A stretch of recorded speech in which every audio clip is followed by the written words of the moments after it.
this tape, right, that supposedly exists out there, are you getting to a point where you start to realize that everything these idiots did, they taped, right? Pimp C allegedly had just a camcorder in his hand when he ran into Bebe at a recording studio. And you think to yourself, oh, come on, man, they were doing it at a recording studio? Have you ever heard the song Rocket Queen? Right? There's a lot of sex that takes place in recording studios. They got couches in there. They got all kinds of groupies that hang out in there. I mean, it's a thing. Yeah, Foxy Brown said, what? Okay, here's what Foxy Brown said. Right after we found out that this case he was celebrity A, she kind of put out a post that was a bit cryptic, right? The first thing just said, wow, right? Wow. No crap. Everybody thought that, right? Voldemort, he who shall not be named, has just been named. That was a big deal. She wrote, wow. Then she wrote, wait. Now, what does that mean? What does that mean? Does she mean, wait, what? Like, wait, I didn't see a question mark. I think she was saying, wait. You think this is ugly? Just wait. And Foxy Brown would know, right? Foxy Brown would know, because it has been alleged that she didn't have her learner's permit when he started hound dogging around the back door kind of thing, right? There are friends of Voldemort who are now showing up on podcasts and saying things like, you know what? I've never seen him with anybody his own age. I've never seen him with anybody, right, old enough to be with him. Everybody that, this cat's ever been with was young. People are talking. Does this feel familiar? I'm not kidding. You may not remember this, but when I started talking about Diddy, outside of Jaguar and the people that really led the charge, the people that got me fired up about this case, there really wasn't anybody talking about him. There was nobody out there trashing this dude on the regular basis. And you know what happened? A couple of big names started talking. Then Cat Williams started dropping bombs. Jaguar started dropping bombs. And the next thing you knew, every single video you saw was trashing him. Why? Because it pays, right? It pays. People want to hear about this stuff. And if you're any good at looking the stuff up and chasing it down, there's a market. But it's really familiar. It follows the same game plan and the same crap we saw with R. Kelly. Robert Kelly was the same way. When people started talking trash about R. Kelly, people stood by that fool until they didn't.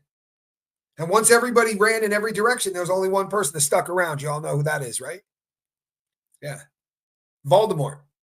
He stuck around, did a few albums, took him on a tour, and then, because they were ace deuce, right? Then what happened?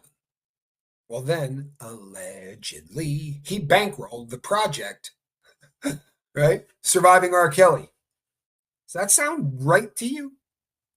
Why would somebody bankroll that, right? This is your best friend. You allegedly, through other, like he didn't go up and go, hey, I'm Voldemort. Here, have some money. I want you to make this. But the word is that funding came through him. You think he wanted to control the narrative? You think if he wanted somebody to tell the story of R. Kelly being an absolute PDF file, right, that he didn't want his name anywhere near it. If he could control that narrative, then the Surviving R. Kelly documentary wasn't going to spend a lot of time talking about what a lowlife Voldemort was, how these guys like to kick it, and probably shared some of the same hobbies. Hell, they may have even shared those hobbies together. Know what I mean? But if you bankroll the project, you can control the narrative, right? You bankroll the project, you can say, we're not talking about that. That's not going to be in there. You pull that out of there. Now, am I saying that happened? A lot of other people are. I think it checks out. I think it makes sense, right? This guy doesn't make statements. Ramir, he's never come out and said anything about his kid, right? He's not out there going, no, he's not mine, nothing. He doesn't make statements. Boy, he made a statement about this lawsuit against him. Why was this one so much different, right? He's in deep trouble with this Ramir thing too. When it comes out that the mother was 16, that's an issue, folks. That's an issue. The facade of this dude being untouchable is gone. I hope you're seeing that. I really do. I hope you're seeing that. And how long before, right? How long before we get the next bomb? Because with R. Kelly, everybody started talking, right? There were rumors of him keeping women in basements and just some of the most outlandish, crazy crap you ever heard, right? Literally torturing women, as Jaguar Wright eloquently put it. He was the first corporate-sponsored PDF file, right? They paid for this dude to stay in business. They kept lawyers around to make sure that he didn't get in trouble. Why? Because they were making a killing off of him. Yeah. I hate to be a jerk, but he was stupid. They liked him because he wasn't the brightest bulb. Of the money that the guy made, he couldn't pay child support at the end. Broke. You got any idea the money that guy generated? But see, they get what they do is they get these people, right, in positions where they own them. If you got an artist that's making $100 million, but you got a video where 4 men are pulling a train on him, you can renegotiate that contract, right? You can renegotiate that contract. Orlando, right? Our friend Orlando Brown, the young Disney star, his wife came out this week. Did you know he was married? I know he does a lot of wild crap online, and you see him. I mean, he says some things, the oosh gosh, goosh gosh, like you remember that, right? He does some stuff that's really, that makes you question whether or not he's medicated properly. And I'm mentally ill. I'm not cracking a joke on this guy. Like, he looks like he needs medication. He looks like he needs some proper treatment, right? We see this a lot. And then I saw some pictures of him in like matching pajama stuff for Christmas with his family. And he's got 3 kids. And I guess this wife has stood by him through everything. I had no idea. But she came out with a statement this week. And you know what the statement said? The statement alleges that Diddy reached out to him to say, I got a tape of your husband that I can destroy. He needs to shut up or I'm going to release that tape. The Johnny Scoville is in the house. What's up, Johnny? That's my brother, people. It's the guy with the check mark. Kind of a big deal. Kind of a big deal. Got that big channel. Yeah, he acts crazy to stay safe. A lot of people say this. And there are a ton of people that will tell you that from an IQ standpoint, like, this dude's smarter than all of us, right? For real. He's a sharp dude. So is it a show? Is he doing this to protect himself? Whatever. I don't know, right? I don't think you do. But his wife came out with this.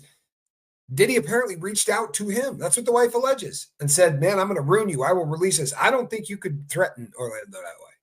Maybe I'm wrong.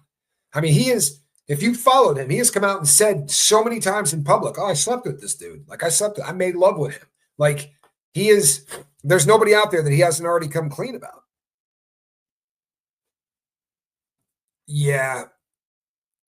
He's a victim of that engine that just destroyed so many people, right? That destroyed so many people in the 90s and the early 2000s. That whole Nickelodeon, Disney, that machine. So the claim to fame with him, and this is important, folks, in the whole scheme of Hollywood, and I'll tie this in. This is important. His show was different. Do you understand that? If you remember the stuff we watched when we were kids, the number of cameras that filmed it were really limited. So it was like you were watching one camera film the entire thing, and then it would cut to another shot and they would move the entire camera or whatever. This was the first kids show that they ever did where they shot this like they would a movie. Like, they were shooting with 3 and 4 cameras and doing all kinds of other stuff they had never done before. This propelled this dude to a kind of stardom for kids that was over the top. And people out there, including Corey Feldman and a lot of other people, talk about how best case scenario, you'd like to have a small part on one of these shows. But if you're one of those main characters that kind of elevates themselves up into this stratosphere, then the people in need of a good wood chipper, right? The people that are attracted to people who are underage, they start shopping. They literally start saying stuff like, hey, that kid that's on the show, I'd like that. If that's disturbing, I'm glad, right? It should be disturbing. But these are the allegations that are being made, that these executives literally like look among these children and go, okay, yeah, I'd like to try that girl. I'd like to try that boy. And this is what has landed people like him in the position that he's in currently. Terrified, maybe. There's a lot of people that say the guy's scared in the interviews that he does. he is feigning crazy, right? Kind of playing the crazy card so that he can say things and sort of fly under the radar. Any way you shake it, I find it amazing that people are coming out and saying things like, hey, I was contacted and he said he was going to release one of these tapes. These little things that seem so insignificant in the scheme of it, this is everything unraveling for these people. They control all of the people that they victimized with fear, right? R. Kelly, we heard the rumblings, and then that tape broke out. You remember the tape. This is the one that I don't ever say this well. I don't know how else to say. He was peeing on somebody, right? He was using an underage girl as a urinal. That tape changed everything, right? Now people didn't go, it's a money grab. People went, that's sick SOB, right? Before that, deny. Diddy, deny. And then in May, we see that tape break of Cassie Ventura getting the crap kicked out of her at the Intercontinental Hotel. And nobody else goes, maybe he's telling the truth. Instantly, everybody out there changed what they felt and how they felt. Give me a 2 in the chat if that changed you. Because I'll tell you something, man. I was going hard on this Diddy case because I said back in the day, well, the very first video, you go back and watch my first Diddy video. I said, I'm doing this video because this guy's going to be the Black Epstein. And we're going to end up talking about this for a really long time to come. And I'd like to get out in front of it. That's why I'm doing this video now. Because I'm sure people were looking at me going, Diddy, yeah, you're a hip hop kind of a dude, right? Tommy looks like he's big into hip hop. But it was I'm of the firm belief, and I'm going to stick with this, right? I'm truthfully and honestly going to stick with this, that we're about to see the same thing happen with Mr. Carter. I think that it is just, I do have a cold. Everybody in Bug Tussle has a cold. I'm dying. Reese is not well. Yeah, he is the Black Epstein, right? Where he's being accused of the exact same stuff, which is the use of sex as a weapon, right? You record this stuff and then you can do whatever you wish with it. And there are a million theories, right? But I think the simplest theory is this. If you're the guy who can make somebody rich and famous as a musician, you can steal every bit of their money, right? You make these guys these huge names that do concerts and sell records and merchandise and all this, and they generate $100 million. You can give them 5 or 10. How does a guy like Diddy amass $800 million, right? If you look at how much his record label was generating annually, how do you keep that much of it? How's that possible? Well, it's possible because all of your entertainers are getting screwed, literally and figuratively. Yeah, you want to be a part of this club? Well, this is what you're going to do. We're all on the DL, right? You're taking your pants off. And I'm not being funny, right? This is exactly what has been alleged. With kids as young as 10, let's see what you're working with. This is how you get into this business. How do we know we can trust you? Well, if you take your pants down and let me fondle you, then you will. And what is when the kid hems and haws a little bit? Normally, right? Because this is a frightening proposition. The scumbag says to him, allegedly, what, you don't want to be a star? That's this world, people. That's why we're still talking about this. And that's why we're going to keep talking about this, right? Now, every time we do one of these, as we start to get a little bit closer to the end of the show, it kind of turns into a question and answer thing. It's just sort of natural. One of the questions that comes up, and I mean every single time I'm live anywhere, the question comes up, why is this? There's only one person charged on a RICO case. My understanding is that RICO is when you charge everybody in one entire group, company, organization, gang, criminal enterprise, whatever. Everybody can be charged with one murder. Everybody could be charged with one SA. You realize that everybody in that company could be charged with what's happening to Cassie. This is the principle behind RICO. So, Tommy, where are all the other arrests, right? These people are just walking. This is another one of these cover-ups, blah, blah, blah. March 7th. That's when you're going to find out everybody else that's on this case. Did you guys hear that? You want a list of names? You're going to get it on March 7th. On the 7th day of March, the prosecution is going to hand over to the courts the enterprise letter. It's 4-year voyage. Sorry, Star Trek. Sorry. The Enterprise letter is designed to do one thing and one thing only, and that is to spell out the criminal enterprise that is the RICO case, right? What is this, racketeering influence? Tell us exactly what's going on. And this letter will say, Tommy Scoville and his brother Johnny Scoville on the 5th day of March entered together into a blah, blah, blah. It's going to spell out the case in chief. It's going to give times. It's going to give locations. It's going to tell you who did what. There isn't going to be any more wondering who else was in on this.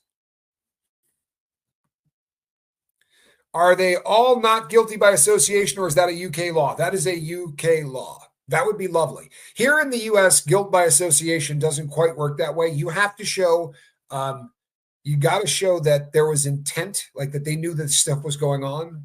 It's a little bit more than just, and it's an interesting question, right? Because I think if you witness an SA, you're a criminal, right? Did you report it? No, well, then you're a criminal. Honestly, in my opinion, that's one of those crimes you got a duty to report. Follow me? I know I was looking to point to the shirt. my shirt's no longer behind me. Who puts together the Enterprise letter? Good question, Sammy. The prosecution, in association with the Department of Homeland Security, right? That's going to be the big player in this, is going to be the Department of Homeland Security. We talk about the FBI and the feds all the time. That's not who is prosecuting this case. I mean, they were not the people that did the investigation, because human T, there is a division within the Department of Homeland Security that just deals with human T. And that's why they're as deeply involved in this as they can. Yeah, Turd Ferguson. Absolutely, we knew this was going to be RICO. What we didn't know is who else is listed, right? This has to be RICO. If you sit back and think about this logically, listen to the stories. He goes on a talk show and he says, before I get to a hotel room, they got to make it sexy. Right? You heard this? It was called making the thing sexy, or playing the sexy, planning the sexy. It's his people going in there and setting up candles and red lights and all of this stuff to get ready for the freak off. Well, guess what? Everybody that was in there setting that up, they're all complicit. The people that came in afterwards to clean up the blood, no joke, right? That if you read the stuff that these people cleaned up, they were into some foul stuff, folks. There isn't a bodily fluid that these people weren't cleaning up from these places. They're complicit, right? Allegedly, these people were all given gamma hydroxybutyric acid, GHB, to control them so that they could keep these freak-offs going for days to get people's inhibitions to lower, turning them into zombies so that the sex workers you hired can abuse them for days on end. Who procured the drugs? Because guess what? They're complicit, right? The person that bought the drugs, they're